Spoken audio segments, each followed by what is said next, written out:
Ma'am Krumzari at the Impact News ni Impact News ki Manu Hutnada Wangbam Lal Palna Ma'am Butan Mosri ngasi Manu Hada kana good topic asi kogi ngarang mak Manipur Chief Minister Yunam Khemchand'S maki Siam Bangloda kogi pangthokhiba press briefing da phongdokhiba wafam habtare hoji si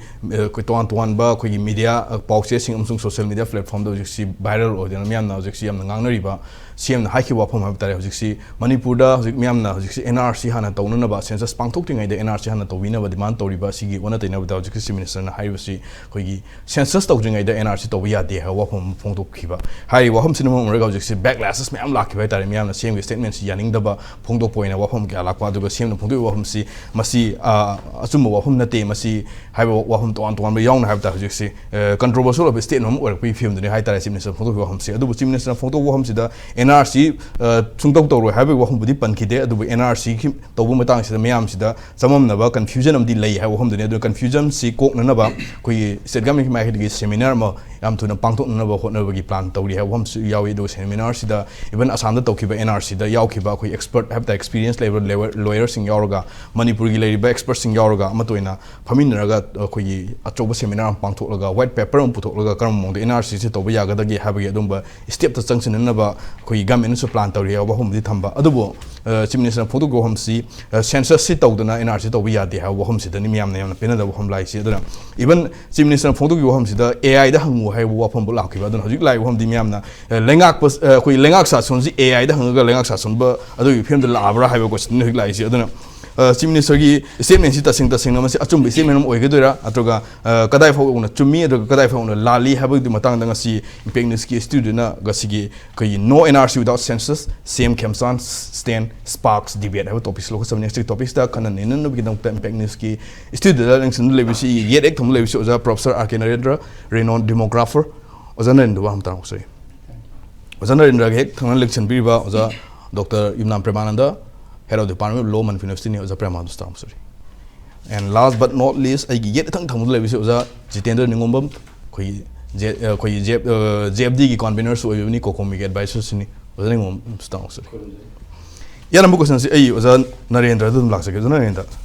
CM the Pondo keep a statement, she was in the Zutina Birmoni, was a Punkudimuna, as you see, Kangner, Wapam, or a minister Pondo Kibamsi. Si minister gi intention si kali no habudum de khangde ma ki intention si myam gi interest phongdo po ibra le state ki interest phongdo ibra to ma gi personal oiba statement oigadra to government ki oiba statement oigadra habi ko sandum di myam nang no wahom oiri adu phongdo iba statement si koi census to na ina to biya de habi statement ma chief minister phongdo ki pisin mar mari hojik si myam na si yaning do phongdo pa social media si hojik si to an statement phongdo ma bi wahom lai aduna si matang sida as a demographer amagi mi engda okay si minister Yunam Khemchand'S phongdo ki waham sida ozana enda kamai thambini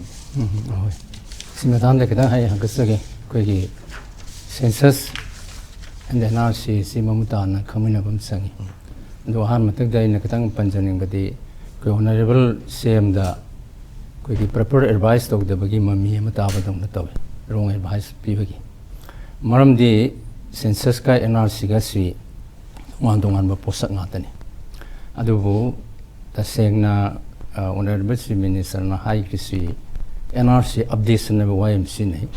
NRC update na si census tawra matung da tawudabani haibani it is the wrongly machine public the mislead tawagi podam lai MC clear cut khadanga hankasagi NRC si yan hanna rigi India na independent phangaba matung da 1951 da India ki state punamak da NRC stowe NRC is the first time and NRC is come into give NRC si koi census to posi da matam da census ki data ko mi si individual slip ko individual slip si da question si taramari yaw ni asige along with mana population enumeration chat posi da NRC form na ma yaw NRC form si da question taramath yaw question taramath si individual ship the yaw question taramari adugi question number 6 ne 8 ne 13 ne ahum si log thuoga khoi gi asai di NRC gi form semine kai dam da ahum ji log thu ino ba hai riba question is relating to the migrants information mari leina bane aduna sai NRC da the only bona fide citizen khatagi oibani na hai riba question number 6 ne 8 ne 13 ji log thuoga chalin aduma sai gi NRC si Koi individual slip si khomasale menzel matungda morning jina normally individual slip si fill up toraga halakan the evening si da NRC ki form ji mendoine same form ji smain toraga process si torokpane ado process si tawmutam da huzik mayamna confused tori ba port amadi NRC da Assam khata da tokibra natraga Indiagi atopa state union territory da tokibra haibase koi record ki mutung inna record si maru ina koina census of India 1951 volume 12 administrative reports da koi ki Manipur Tripura Assam koi kano tokibagi record leire NRC tokibagi hai ki record am leire as well as census 1951 state census in book volume 1 Manipur da atopa mana census of India 1951 volume 12 part 1 b subsidiary table sida Assam Manipur Tripura gi NRC asi tawi haibasiki information amapi aduga atopa state singi kogi NRC togi bagi document mayamama we administrative reports of the Madras administrative reports of the Bengal and Sikkim ga Bengal ga punna tawi smai dogdana masigi record NRC tawi bisi le adu NRC si akuna masagi word and village sidagi masi collection tori ni aduga Assam da masi matamadu 1951 da akoi ki tabulation to bi mafam mani to one is Jorhat another one is Shillong aduga Manipur gi data ji Jorhat ta tabulation to wi as well as Tripura gi na koi ki Shillong to wi sei da Manipur gi data sei da koi gi kare hatare yamna hapa za oiba data yaubuna maram oitana masi tabulate to bada matam yam sangi haiba panbali adigi amuk NRC to gi haisigi proof amana akoi gi hujiki administrative reports census of India 1951 volume 2 administrative reports da akoi gi Manipur da NRC tongna bagi damakta NRC gi forms gi bundle se bundle ji yankai na saba samana saba le masi gi bundle se listing trampan ga satruk manga se dispatch to gi bagi record pangya as well as census tanatana NRC to gi specially NRC to gi matamatu da extra oina lupa lising ani ga sama ga marphu mari se Manipur gi sanction to gi have record lei jiki akoi Manipur gi se aduna NRC ji tawre adu NRC ji tawrabani na akoi Manipur da NRC gi 1951 gi NRC gi record si akoina lei leramgani haibasi madi adum magi document sing na tai adu NRC sina first 1951 NRC lady Assam da Supreme Court ki orders ki matung ina 2013 dagi Supreme Court na Assam da NRC sa update to wan lai ni update to lag basina masi toro basina 2019 da loi ni sei da update to si kamai to ge bu 1951 da leki NRC do yaw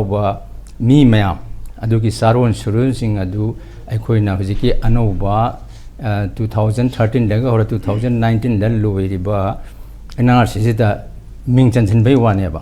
so arak mayam ma entry to bai wane mastai da census data da base to go gi maram leite okay aduna akoi chief minister na akoi gi Manipur gi NRC update to go matam da 2027 gi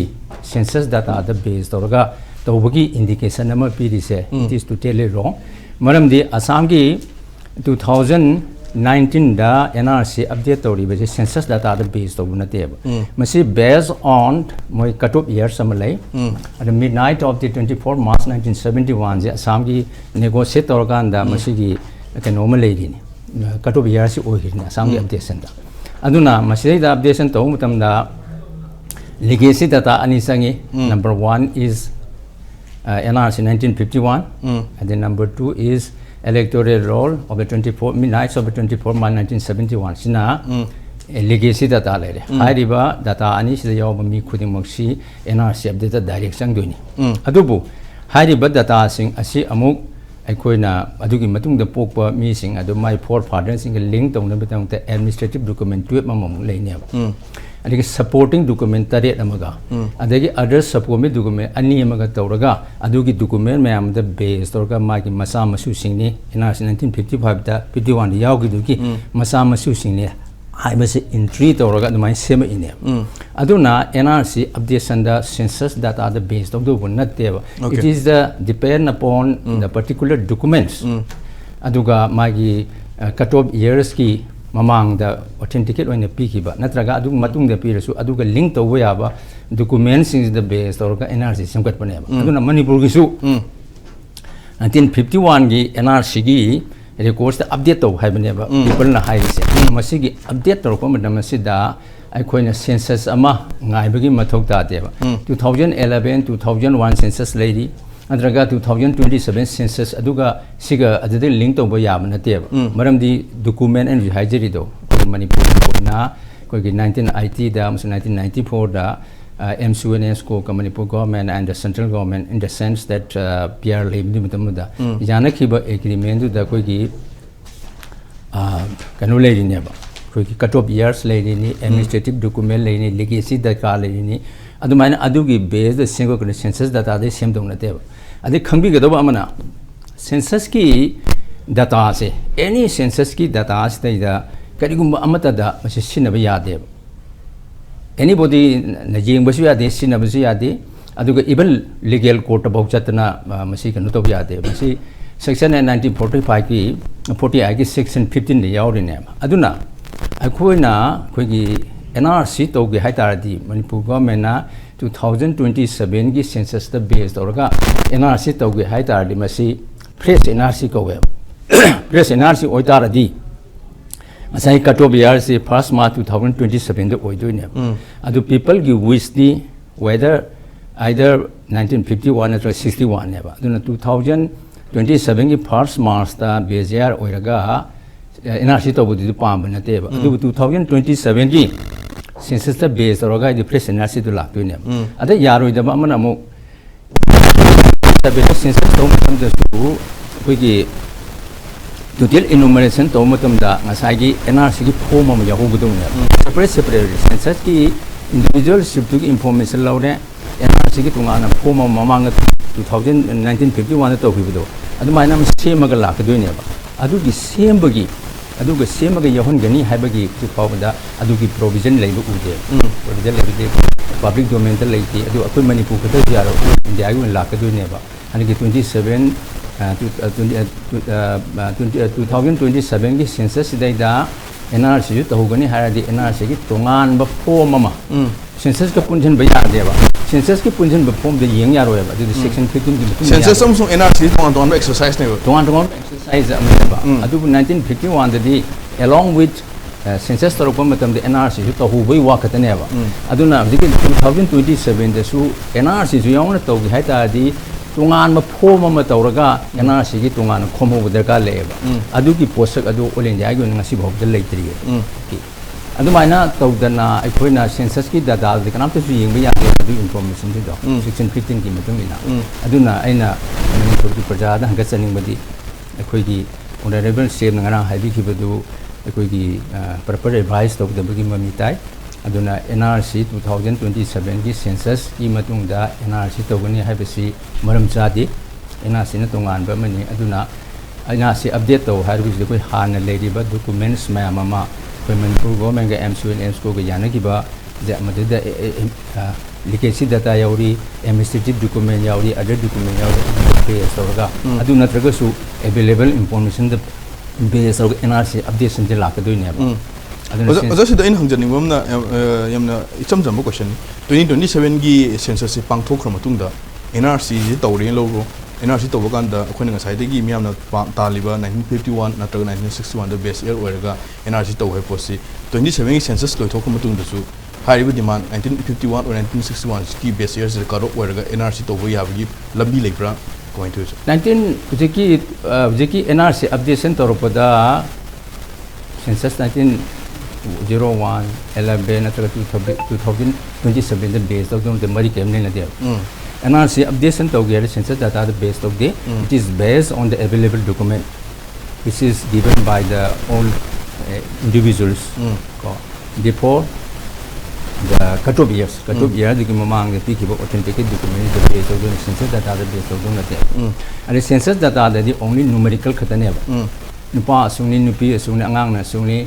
ꯂꯥꯏꯔꯕꯅ ꯁꯨꯡꯅꯤ ꯍꯥꯏꯕꯒꯤ ꯃꯁꯤꯡꯗꯨ ꯈꯛꯇꯅꯤ ꯑꯗꯨ NRC ꯗꯗꯤ ngasai each and every bona fide citizen of India living a particular area adugi each and every individual information yawba list sama iraga madu register tawna maintain tawdoine ba adugi port to census tagi lokthokpa yaroi okay census tadi only publication lang matamda numeric ina lakin data masing do lakin ba adugi yare na khalasu census ek matung ina madu section 15 gi matung ina census 1940 matung kanam ta madu yeng ba khotba yaba pot na te okay 2027 gi census si kayum pangthok ki taragadi NRC to ba kanda miyamna pamliba gi ekhoigi pandam si thodokna kana ba phangaroi ba kanta mari lena de census 2027 ga NRC to ba mari lena de adu NRC hatna mayam to hari si di NRC to mutam da ngasai gi bona fide citizen dugi list ama ne prepare to dose details information ama adugi list to lera de aduda sang aduda salhok da ba kangbu dudi bona fide citizen oiroi doine adu ode kona census to ko matam da bona fide citizen de hatung na tawragadi demographic ki oiba yamna sumba real picture du phangani adu na ta dana NRC hana to dana pulap to sangar ka di census study living individual in the country the lady bado citizen wagera either citizen wagera non citizen lo option gi doine ba adu tarde adu gi data du the census data du the base or whole planning to ko doine sei taragi resource distribution bureau welfare scheme bureau delimitation gi bureau every plan is based on the census the base option gi the impure or data me am option gan asum banate ba aduna tungda yamna kai ba bad consequence me am la kane ba aduna people na pa me di NRC hana tawga streamline tawga population si bona fide citizen kata khangaga khangam matung the census to biu haibadu ne ba okay okay thagasi zanarendra maroina chief minister yunam khemchana phongdokhibe statement si yamna maram sadaba ai haib tare yamna irrelevant oiba adung statement oi masi ko miyam na maroina mislead to haib tare masina mislead to naba poram oi masi chief minister gi makai digi masi ngabum thok to statement ama oi bi film dula yaduna NRC amasung koigi census si mari amtale ne daba tong tong exercise ni aduna NRC hana to basi yamna maru oiba ju ju leiru Manipur gi situation si matu ina habitare aduna NRC hana to basi na yamna maru oiba ponam oi duga census to matu NRC to batai census to dingai NRC to bi yadi ha posima yamna maram sa daba aran ba misleading oiba du statement ni ha hom de maru ina hujik lai hom di oja mathang si ai oja premanda la se oja premanda maru na si CM gi adum ba statement si yamna magi constitutionally yeng bakan da natraga yamna justify oi yena lobro tasena kari gi no harka chief Manipur gi chief minister ma have si Manipur gi sing ba faidi adum ba executive gi head mo oi ni hekta magi statement si knowledge amta leitana natraga background amta leitana government ki lady bus secretary OBI home commissioner OBI to bureaucrat officer IS officer singi adum ba hojik si mokoi proper guidance logdabra haibo hom suleiramina sigum amta yawduna hekta maki opinion ama hekta phungdokpai pot ama oirabra haibo question lai aduna kamai thaminingi oja jopran ki wahang du yankon akoina changu yaro ko haidi akoi ko na te ko adu badum hajara ke cha ko mudu akoi si business thambil si pot ahum ni sai haibi gi du main am remind to jabun khana lu ngai na ba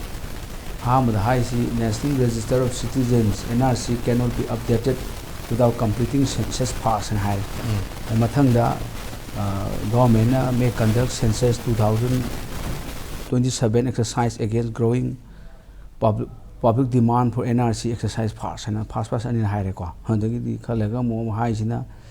khoi gi state level kaino simram to ni high ne ko advocate from Assam who has vast knowledge of the ani haina swain ahum sine bo ko ada si minister moina phongdok pa kasu kai de adum akhoi di pako phongdok na bina khoi di ko government gi aseng badi akhoi gi phajada nainaraga phongdok par di phai safest way di kai gi no bu chief minister honorable chief minister na traga home minister na XYZ minister mana hairaga man haibri low way akhoi law de yaw si collective responsibility and article 164 ni 162 ne 163 ne 164 si government gi amar oi article ni atei khangda ohum ji di khangda ba yar 162 163 164 164 gi makha da ni collectively responsible hai collective responsibility hai pum pum sakari mu amana ngang ba si personally hai ba yar adu di loi phagi tara ne ba last aduna amana hai ba si pula council minister tu hai ni law ne law da hai ba du ni ko council minister collective responsible hai aduna government ki statement piba da khatang akoina nainaraga ko piba phai sima aina thamjeningi aduna hojiki potui makha chatharaga akoina NRC tawni tawro hena sum haiba yaroi ba ko akoina 2027 loiraga tawri tawbi ku su kaidi ai kasu object laiti ba ko ani si mai lene de ko 2027 gi census ka NRC ga mai lene de sima khangbiro agino electoral gi saranga tawba si ku mai lene de ko sima very clear oiner se ba ago 2027 loiraga tawri tawro 27 hayang si de ngai re ba ko adu tawge ha ga de gazette notification thopiro government India na it should be done only by government India NRC tawbe Manipur government tawga poti tawge ha ga de asam gi thoise Ministry of Home Affairs, Office of Registrar General India, and December 5th, December 2020, the month of 2023 Gazette Notification Ministry 20. Citizenship Register of Citizen and Issue of National Identity Card Rules. NRC has a quick law. NRC talk to see Mamas Hato Dunati, NRC talk Hagadi. Citizenship Registration of Citizens and Issue of National Identity Card Rules. 2003 si makhada tawdini rule number 3 gi makhada sigi rule number 3 makhada ne NRC is kabineti updating of national register of citizens si makhada tawdini sigi rule sina mu citizenship act 1955 gi makhada sangpo rule ne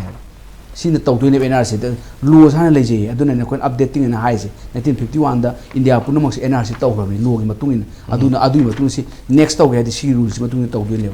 aduda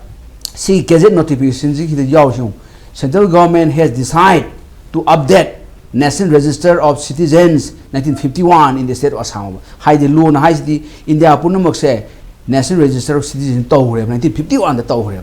Although Chief Minister ngang phungtu bo hum di NRC to isi Assam ka tangni do even Assam gi Supreme Court na direction prepum tung na taw kibuni haiba pot na thamani na khoi gi asai di hainari ba Chief Minister gi wa hum mislead tawba khoi gi phajana well informed information pi da gi wa hum duma adum another example of oi film do oi bra kamai thambini city law gi pot ne law su lai re ma top subject mem su yaw city ba ma sar ngang mo ya da city khoina public opinion people do maina pangang da ngang di yaro city direct gazette he puthok leina ko ek to puthok pom change bi city aduna city very clear ori si khoi yiru yaibo central government na thokba gazette ne bi central government has decided to update the National Register of Citizens 1951 in the state of Assam. The National Register of Citizens in 1951 tawre India adu update tawduini Assam gi oina haib adu 1951 tawdu amuk tawdri update se mu tawdri Assam sina ahan mane update tawrisi Manipur smain gazette am tholore ngasi bokta khoi dagi gazette thokoi khotpi gi haidi Assam gi tawrisi di akoina khangdawani moidi akoi gi Assam Accord se tawnare Assam Accord se tawr matungda constitution adagidi kanu semdor ini citizenship act amendment tawini magi section 6A hapsel laini section 6B hapsel laini citizenship act 1955 sida Assam Accord ki matungda akhoi di kaim tawdri we not prepare anything kaim tawdri sum akhoi sum civil society singsina ade oja gu ma kai gu mayam leibang ning bagi sum ngang wei wane there's nothing NRC matang da kaim to move tawdri Manipur akhoi di chup chap NRC ga kaim tawdri sida khat changhum changi ko si amendment tawduini adu do Chief Minister na khoi NRC matang da confusion am lady seminar ma expert sing yor ga seminar taw mathok tari seminar taw no plan tawri adu ga white paper ma putho ga kai taw ga da ge karam mong da taw ga de hena phaga da ge habi posim khana mathok tari hab thamba si si statement si adu ma hojik lai situation si da sana ba statement mo ne lobra kamai thamini seminar tawdi taw seminars ani ni amadi yaithok podi yawre maya ama emsu amana seminar tawre oja su yawi ekhoi yawi resolution mayam tare ada emsu amana su mu seminar ma tawre di lep ki bane ba ai su baton tawre Assam da apaw evacuum se lakani ngon da hairi matam du da adu du oi bo da khangde ko coincident oiram be amaina thambane ba mata irang marak si yaw mina ain khab ye thokki ba male ba ko adu di seminar to budi su kaite adu Manipur university gumna tawre di hena phane ba ko taw se har ga di white paper am puthona ba white board black board wali dina ko adu puthokna ba oi bani adu sumaina notice ma gazette notice ma change be na si taw ba si khona ba ma sara taw ba yaroi ba akhona sima khangmi tare Assam gi inkhalai si di moi di Assam Accord na sa haibi bidu maina Assam Accord am leire Assam Accord si adu da moi gi cut off year ga du pire NRC 1951 ma the electoral rolls of up to the midnight of 24th day of March 1971 ma pire 15 August 1985 te Assam Accord se Manipur gi su Manipur Accord leje ko khang ga do se akhoi je khang da ni na si su minister amasung ma gi council minister mayam khang bi tare Assam Accord gi Manipur Accord bu hali ni ꯑꯩꯈꯣꯏꯅ ꯊꯕꯛꯁꯤ ꯑꯩꯈꯣꯏꯅ ꯑꯦꯀꯣꯔꯠ ꯇꯧꯊꯣꯛꯈ꯭ꯔꯒ ꯑꯦꯀꯣꯔꯠꯇꯨꯒꯤ ꯃꯈꯥ ꯑꯦꯀꯣꯔꯠꯇꯨ ꯑꯦꯟꯐꯣꯔꯁ ꯇꯧꯕꯒꯤ ꯄꯣꯠ ꯆꯪꯁꯤꯜꯂꯛꯇꯕꯒꯤ ꯋꯥꯔꯤꯅꯦꯕ ꯇꯧꯖꯔꯝꯃꯦ 1980ꯅꯤ 22 July 1980 5 August 1980 ꯑꯅꯤꯔꯛ ꯑꯗꯨꯒ ꯑꯃꯨꯛ 9 November 1994ꯗ in the presence of governor ꯑꯃꯨꯛꯀ ꯇꯧꯔꯤ ꯑꯩꯈꯣꯏꯗꯤ ꯑꯦꯀꯣꯔꯠꯁꯤ ꯑꯩꯈꯣꯏꯁꯨ ꯂꯩꯔꯤꯅꯤ ꯑꯩꯈꯣꯏ ꯄꯥꯏꯁꯤ ꯑꯁꯥꯝ ꯑꯦꯀꯣꯔꯠ ꯃꯅꯤꯄꯨꯔ ꯑꯦꯀꯣꯔꯠ ꯍꯥꯏꯇꯥꯔꯦ ꯁꯤ ꯑꯁꯝꯕꯤꯗ ꯑꯩꯈꯣꯏꯁꯨ ꯃꯅꯤꯄꯨꯔ ꯑꯦꯀꯣꯔꯠꯁꯤ ꯚꯦꯔꯤ ꯀ꯭ꯂꯤꯌꯔꯅꯤ date of enforcement of constitution 1950 20 January ꯂꯧꯅꯤ ꯏꯔꯝꯃꯦ ꯃꯁꯤꯗ ꯃꯥꯒꯤ ꯄꯦꯔꯥ ꯅꯝꯕꯔ ꯑꯍꯥꯟꯕ ꯄꯦꯔꯥꯗ ꯏꯔꯝꯃꯦ ꯑꯩꯈꯣꯏꯒꯤ ꯐꯣꯔꯦꯅꯔ ꯈꯪꯗꯣꯛꯄꯁꯤ date of enforcement of constitution date is ꯍꯥꯏꯔꯒ 1950 20 January ꯏꯔꯝꯃꯦ ꯑꯗꯨ ꯃꯥꯁꯤ ꯑꯥꯏꯗꯦꯟꯇꯤꯐꯥꯏ ꯇꯧꯅꯕꯒꯤ ꯄꯣꯠ ꯁꯨꯗ ꯄꯤꯔꯝꯃꯦ ꯁꯦꯟꯁꯁ ꯔꯤꯄꯣꯔꯠ 1951 ꯏꯟꯗꯤꯌꯥꯒꯤ census report including Manipur national register of citizens 1951 ꯉꯁꯥꯏꯗꯨꯅꯤꯀꯣ NRC ꯂꯩꯔꯝ 1951ꯗ ꯚꯤꯂꯦꯖ ꯗꯥꯏꯔꯦꯛꯇꯣꯔꯤ 1952 ꯁꯤꯗ ꯂꯦꯞꯄꯦ ꯍꯥꯏꯔꯦ ꯍꯥꯏꯕꯅꯤꯗ ꯁꯤ ꯑꯩꯈꯣꯏꯅ ꯈꯪꯕ ꯇꯥꯔꯦ ꯑꯩꯈꯣꯏꯁꯨ ꯗꯣꯀꯨꯃꯦꯟꯁꯤ ꯂꯩꯔꯦ ꯑꯗꯩ ꯍꯧꯖꯤꯛ NRC ꯇꯧ ꯇꯥꯔꯒꯗꯤ ꯌꯥꯝ ꯂꯨꯔꯤꯁꯦ admissible ꯑꯩꯈꯣꯏꯅ admissible document ꯈꯔ ꯂꯥꯛꯀꯅꯦꯕꯀꯣ ꯃꯁꯤ ꯃꯣꯏꯅ ꯂꯤꯁ ꯑꯁꯥꯝꯒꯤꯁꯤꯒꯤ ꯄꯦꯇꯔꯟꯗ ꯃꯁꯤ ꯇꯧꯔꯛꯑꯅꯤ ꯃꯣꯏꯅ ꯍꯥꯟꯅ legacy data se ꯈꯨꯃꯥꯡ ꯉꯁꯥꯏ ꯈꯨꯃꯥꯡꯈ꯭ꯔꯕꯅꯤꯅ ꯃꯣꯏꯒꯤ ꯈꯨꯃꯥꯡꯕꯁꯦ ꯑꯩꯈꯣꯏ ꯌꯥꯎꯔꯛꯑꯅꯦꯕꯀꯣ ꯃꯣꯏ ꯑꯅꯤ ꯄꯤ ꯑꯍꯥꯟꯕꯗ ꯃꯣꯏꯅ ꯄꯤꯁꯤ ꯌꯥꯝ ꯁꯥꯡꯉꯤ ꯄꯥꯖꯔꯣꯏ midnight of 24 March 1971 ꯁꯤꯗ ꯑꯣꯏꯗꯣꯏꯁꯦ ꯃꯥꯒꯤ ꯁꯦꯜꯐ ꯅꯠꯇ꯭ꯔꯒ ꯑꯦꯟꯁꯦꯁꯇꯔꯁꯤꯒꯤ 1951 NRCꯗ ꯃꯥꯁꯤ ꯌꯥꯎꯕ ꯌꯦꯡꯗꯣꯏꯅꯤ ꯋꯥꯔꯤ ꯕꯣꯕ ꯑꯗꯒꯤꯗꯤ ꯑꯃꯨꯛ electoral 24 March 1971 midnight ꯑꯗꯨꯗ ꯂꯩꯕ ꯃꯃꯥꯡꯁꯨ ꯌꯥꯏ ꯀꯣ ꯑꯦꯅꯤ electoral ꯌꯥꯎꯕ ꯌꯦꯡꯗꯣꯏꯅꯤ land and tenancy record citizenship certificate permanent resident certificate refugee resident certificate yam leina ngone khoi adu za khoi gi jo sigi NRC 951 tawgi habi gi record leibani na haribi data si dum available oirangani loi leiduni Registrar General India makha loi leirangani kachu wangai te si kai wangai te record is all are record ya record to mangde record is electronic form adu asam gi specifically Supreme Court na tawona direction pi gri si kari karma mong da pi gi asam gi di asam si tongan model ni asam gi ai ba haijaroga di moi di tongan ba ek amsu leba immigration expulsion from Assam Act 1950 hena moi di lejebane ba ko adu matung da mu citizen ek la adu ga hoje ki 2003 gi rule do mu seme Assam gi di aseng bodi moi na haujarak pa se khoi gi 1919 swai da gi Assam Public Work haibana civil society NGO leba ko adu na haure series of cases ni Assam Public Work ki adai kha haure adagi di Assam khoi gi San Milita Mahasangha case na among lay hai man haur posina 2014 di haure tim bani si thogai thogil ni train thogil ko dubai NRC to biuna ade sum tawre gazette notification thokre Assam gi thoga pang taw effective oi de ko effective oi da badagi ni sarban sono wale nu pa ma thole sarban sono wale nu pa ji nu pa na tini simis oram ni mamang simis hemen de besol sarma gi mamang oram ba simis oram mi du ne ba ko hojina ko union minister BJP heavy oi ni masu kam lumbo de khangde heavy wati oi masu adana hoji sarban sono wale thai ni case माने माई केसी मतम को चंगी चही मंगा तुक चंगी दुगा मासी 2005 ता हाइवे केसी जस्ट अहुमना सर्वान द सोनो अगेन यूनिट इंडिया आइसे अदुगी पोतने असम न तौर मेन फिलोसॉफी मणिपुर च माने सिने अखोइन पुखन इंखलैसे सिगी पोसे तानम चंगी कोइ से एना से तौना सुम लाउ न तब असम के पोसे असम द बेस तौसी मरुइना कैनोनी आर्टिकल 255 से 355 से अखोइ आर्टिकल 355 से फतब दो लोंनी दना इंसाबदों पावर याहंदन स्टेट गवर्नमेंट जी मुथन की टाइप लवी अदुनते आर्टिकल 355 इज वेरी मान हिंगिना सामसे असम एनआरसी तो आर्टिकल 355 आर्टिकल 355 करी हाई is a duty of union to protect every state against external aggression internal disturbance and to ensure every state is do his duties in accordance with the provision of this constitution high level aduna high di kana kanda external aggression amasung internal disturbance layer kanda state government si constitution matung mathau to bongam de function to bongam de adu to lu an union de pibna aina haije lak lotion jarage adu haining na sarban da sono wal jam kan inkhale je kana kanda Assam si aggression ne external aggression Assam was facing external aggression by illegal immigrant from Bangladesh last influx of migrant myam influx of mafam du demography de change lakta ga di this equivalent to aggression ni haibani aggression ga teng thogal lakpa bom kapsa kun na te migrant myam se kapsa lag mafam du demography hongta ga di there is aggression Supreme Court na article 352 high external aggression to Assam da thoe haibani moi da Assam is the 3 crore 4 crore leibani na moi da di lak yang khai sang podu karom sang abu yari akhoi si di only 35 25 lakh ni na akhoi da di 50,000 is aggression 20,000 is aggression ne ba koi ya ma bane akhoi di mi du sing manga sang poda akhoi demography hongdure ba district amada di wari bu ko ana kha masigi philosophy nate Supreme Court na haiba se law leni by virtue of article 141 of Constitution India adana ina khamada Manipur is also facing aggression and sickness haidon Parliament high with the call. Honorable Chief Minister, Council Minister, Union Minister of Home, the Prime Minister, that to say we are same as Sabaranda case, Sabaranda case, action aggression, Tower Assam said, NRC, this is your duty, Kando, high with the minor, Akoshu. The Manipur case the Supreme Court direction of Matota, we put away. State government now, hybrid wine, state government Kimakadi, center the high gazette notification to another among the Sansan Bay. See, can we center the Kangamway, a Kang, a Masiki young wife, update Ama. A quick 2024 case. Assam then Saigi, midnight of 24th, a quick March, a quick 1971, the Pelactre win. Pelactre, the Aduna tiny like he was in the Patara. Aduna Assam, Adu challenge the Colony Adudum. Adu challenge the Kanukoi in re Section 6A of the Citizenship Act 1955. Just Mangana. Adu challenge the Colony Pelactre. Equality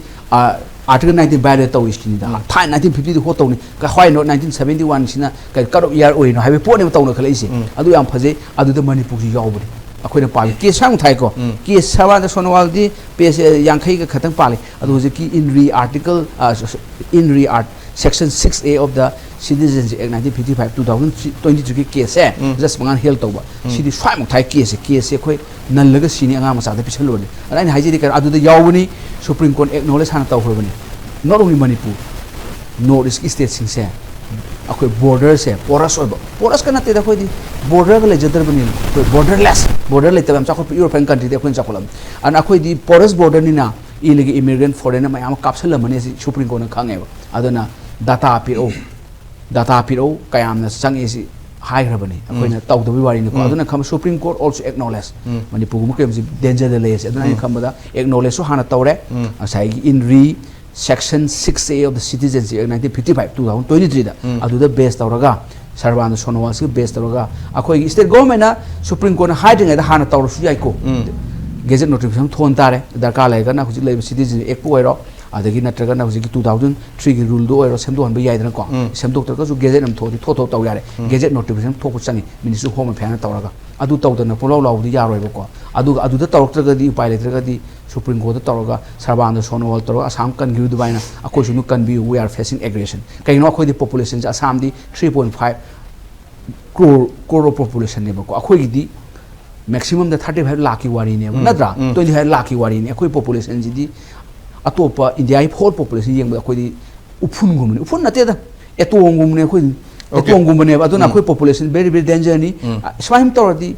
NRC is only solution census ka no related and census ki mamang NRC tawba the best for the Manipur thamjal okay thaga sira from the koi census tawdi mamang the NRC tawba sin Manipur ga di khwai phaba khongthang ni habani aduga aroi se break mamang ge aroi se oja Jitendra laksagi Jitendra data gi mathang da palaga di samna Manipur gi 2023 the thokiba Manipur gi irang habitare irang si matung dagi tawkiba government na habitare mini akoi gi center gi instruction matung in state government na paikhat kiba biometric and biographic data collection da koi gi tuan ba even immigrant kamjong district tagi 5000 and illegal immigrant sanction bagi detection tawkiba leire official of data da matang atien matang khagi wari ni aduga cabinet subcommittee ma sengku duna tuan ba technopol sandel chuchampur kamjong singbadagi mioi 2003 hena koigi detect tawkiba gi pot sum leire adubu isam jamba short period of time the phagar official of data ne site adu masina taba tuan data me am illegal immigrant sangsel poi pot no leigre aduna sangsel pot Manipur illegal immigrant ki issue lei sangsel lei ha possibility sangsel sum ga demographic imbalance thole ha hajum de achumba yam kakningai oidra wafom ne adubu hojilai home the chief minister na even Assam gi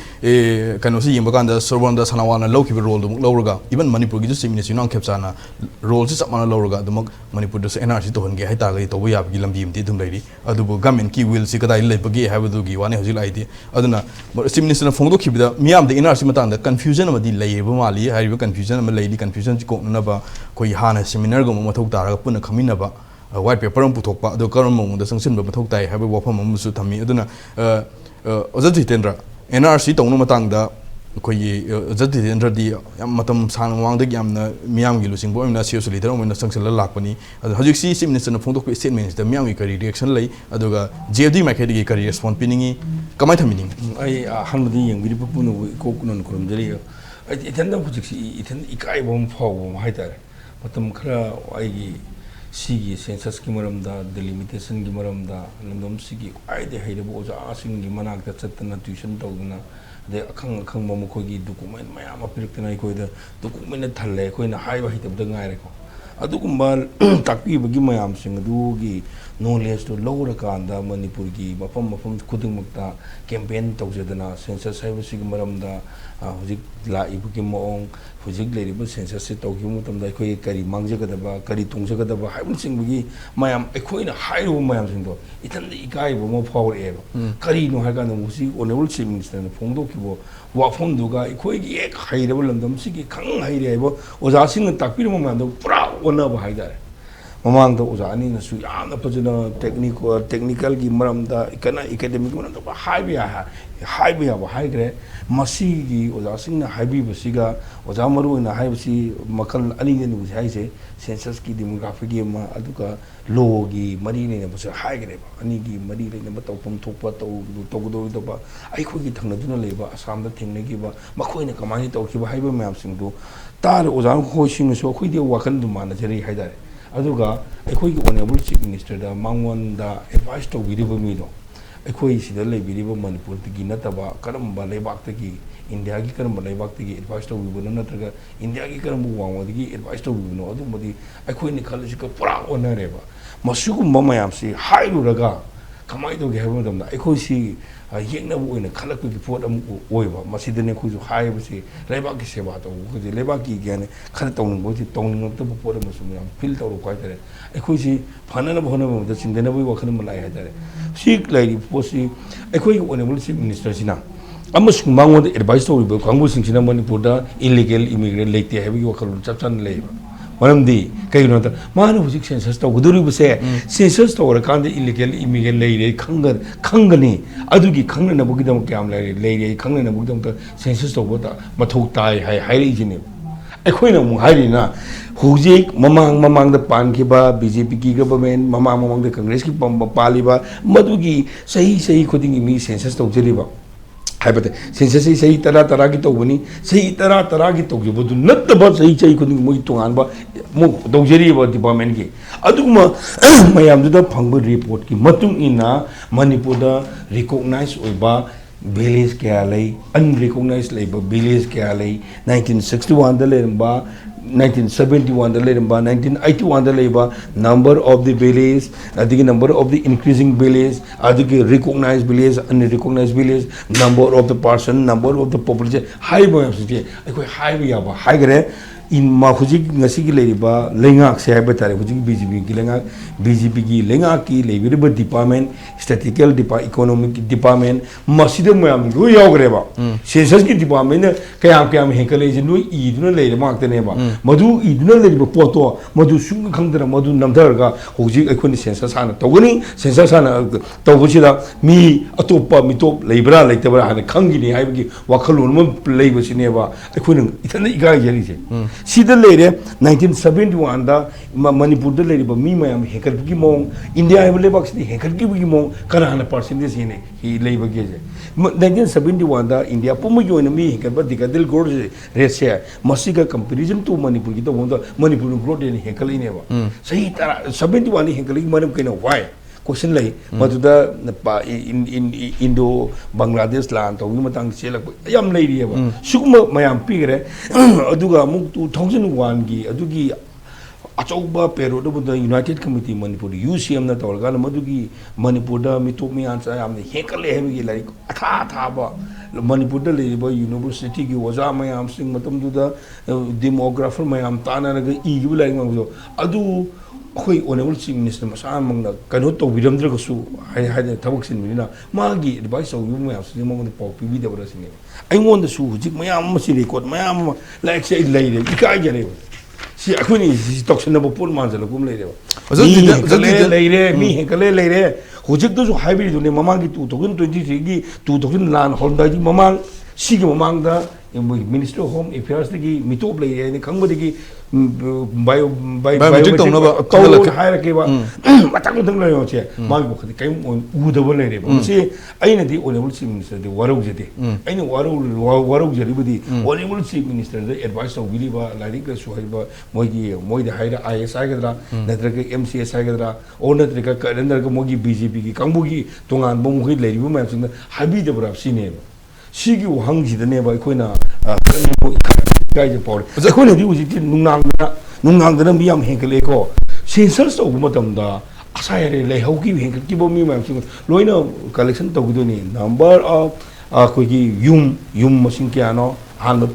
파스트레스 줌니 아니 수보다 그노니 미니 모두 로이 컬렉션 도구도니 아주 로이 컬렉션 아두기 마뚱이나 딜리미테이션 도구는 뭐도그네 이코이나 하리모 마음싱시 파트 보니 우레요 in government of India ki pibam tobam thoi tawro hayana atu da dum tawl ding den le bse kalma ma khal gi minu sini ban so chief minister gi statement da NRC matang da confusion ma leim leiri ha pot am su pan manina sida confusion si miang ma ka leira CSO gi ma ka leira government leira ha ko sam thori kamai thamina je miang da di leite leite akhoi na hajabi gi art di miang da di akhoi ngamjaba akhoi gi level da aina sa tu ju lebi lengbi de bo sa hoi ma sigi platform chi tu masing kangana NRC gi matang da census gi matang tam re kari no NRC su ju gi mathau tari why NRC is very needed kada bagi dakar uino hanigi dakar ora lai ni hojik su dakar uji kai no hai bia hai gade ba to do ne ngai ma thuk ta ne ngai lite kadi yes hai 1951 da CC togi ko di adu di hojik akoi han su na te na foreigner ki matang da nei ribu 1980 su mutu 1994 da ma hogi allaman sin na RK duren ru ki matang da di mi ki no ki matang da lon tong na gre o jang su pal ne ani khan jero ba adu ki makha sa tarak ne ba han man te ba khoi sin taw adu ta gi CM gi census hana tor matung da NRC to bui pot oi tar ga di miamna koi hainari ba illegal immigrants sing hana khandu ha post hi ona taina ba da census toction ga illegal immigrants sing su India gi citizen mon yahon ga matung da NRC to bui pot am lakta ga di si kadai da no ma ona piam lak tori da mai thamini si masang da aina yamna logic oi pot ma haji ga haidar ai se ka sak kano di ai gi mang sak haung thong dang haung the hang thong ga ne sigi mana smai wa ku sen ma leba sigi hinjang je thongdi nang di pijeru ha gi pot ama adu gu madang di hinjang je param thong ga ne sa ba hor ka ne nang cha ba ya ro ha gi kani ani gi wa kholu ko na kai kamai la ka de ge sa ba ya ro in khan gi bo dai sa ro in khali le thok ra ne ba sa ba hor ga pijeru ba hor ka da sa ning ei dan za do de po ha ra ga di modu di sa oidra aina piri ba idea je ngasi NRC tawba haiba masam matam sida akon da mathok tali si India ki citizen na tabaka na no wa khantok si hebene India ki citizen da di akodum leigane ko aduna mi ki citizen e kaina am leijari ba adu ki matung ina masigi NRC update tor ku matam da 1951 da akon matam du da hai gi bani adubu NRC update tawgani na haina government India na sana hairak pa targa di adu ki matung na 1951 ogadra 1961 ogadra 81 ogadra hai badu di maduda le ba miyam sin khaner ga dum lepa ya ba 51 khakte ne nate hai ya ku 61 da problem le ku 71 da problem le ku madu din negotiating oiba table ma da man problem ya ru di bu gi maram na leite ba ko anmai dor ganda adugi poto aita sungu da anangi hujiki sigi NRC to sulma da hojik illegal immigrant mayam Manipur de lei ne khangi ba adom no hujik haiba mayam maram di la na maram uidina survive to ngan sang ki ba mayam lei khangi mayam singse masi include to sin garne ba include to toxin maje yam lai ba mana include to ba matam da government of India da su a heavy loss lak to ne ba kai na da madugi mitomian sa mayam sing do madu collection to gi matam da adugi manung include to gi matam da government of India gi citizen among the togum thopi ne mi facility mayam loi pere ka do ne madugi an kanada bu sakki da bon mayam so ya ba adu su loss and the gain ring bi ba then amana high about India gi citizen amane na phangmum thopu khara phanga kanda leiringi tan za du da mungnang India citizen nat in hai pada ga di acho ho mala acho ho do ado ai India citizen nat na khanja gi bo ga di khansu phawa ya ba India aina adu asai praman du ne ko asam do ori bo adu ne ba asam do ori bo ne problem adu ne ba ai kano recognize tawgrabani ne khanga kanda nungai na macha machu sandoktana kano tawga plan do leir kan thabak ingang tawdana le kanda natte harak do da tholak boy adugi kano to aduni hen gini haibane ba madugi posi yamna lai ba pone ba masida akhoi kano na akhoi library ba akhoi mangon da suggestion to be advice to me apsina sigi knowledge khamgi da ba kai gino number 1 akhoi sigi matang sida ai library ba ngarang ko press note madugi leminabsida akhoi ai ngonda ta haipet tan jara me si kamai do no akhoi leiba khoi khoya thonggi akhoi thangmuibongi akhoi email oibiriba tamo jo kisin ga iga kui ding da wari sana ja aina akhang level da aina akhang level tamo sili si ai knowledge samjara me ba aduga tamo nang na ai ngonda leiribo pose nang ne hena more satisfied oidiani khalagu so akhoi bu takpi bu oja ase oja hoi kendra ni adu akhoi aina sai haijeribo mayam singa henam khangning bu legadi oja tu tanabiyo aduga oja amusu leyen aina haijegi bane ba adu phajana haibadu akhoi kanona onebul leibiribo kudamo tamona mangonda habi targra haibigi aingonda singnabo to fol dog mo leireba ade adugi posi laikan kaimon he tawrisibo in government of India na tawgani haibara haiba guto no haibde yes tawni haibiyo ba hujiksu matam leiriba tawni census tawni hayoba but census tawdringi mamang da question number lakpiyo ba ko government of India da NRC tawni chi of thopiro haiba adu NRC to matam da akhoi tholpu matam da 19 hujiki 2000 kano da akhoi collection to godo yawri ba mi ma su adu exclude tawni madu mari lene dina haibo orgadi 1951 update taw da dum organe ba adu su haide asai ko jana mamang da haire ba oja ani na haibi gre ba 시기 또 드링 마망도 그지 government 나 NRC 또 그니 하고 지 토비 오시네 오케이 다 같이